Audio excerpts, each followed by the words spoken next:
Как можеш да създаваш своята реалност и каква власт имаш ти над нея?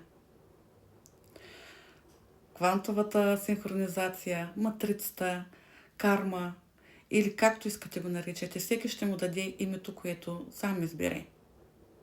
Всеки ще се го обясни по начина, по който успее да го разбере и ще го нарича така, както му е най-удобно или това, което му звучи най-познато.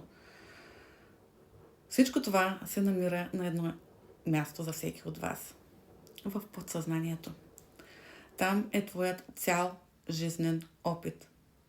Твоето подсъзнание е куфърчето с твоят опит. Всички програми, опитности, паметта от настоящата ти инкарнация, паметта на предците ти също е там. Всичко, което си научил в този живот.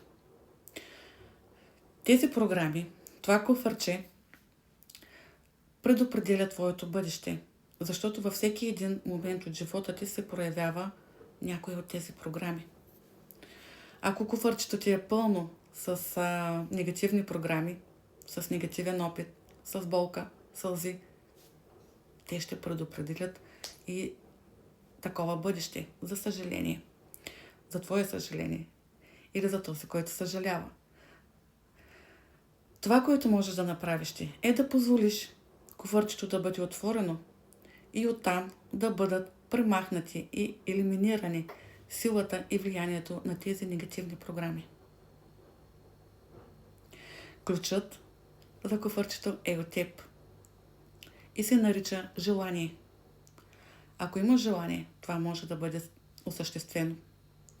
Ако чувстваш нужда, ако си готов да промениш бъдещето си, да направиш бъдещето си такова, което да ти е по-леко, по-приятно, да не те връща отново в негативни преживявания, просто извади ключа. Винаги има начин. Това, което трябва да знаеш, че имаш избор. Имаш избор да премахнеш негативните програми, с които си живял, за да можеш да имаш по-позитивен и достоен живот.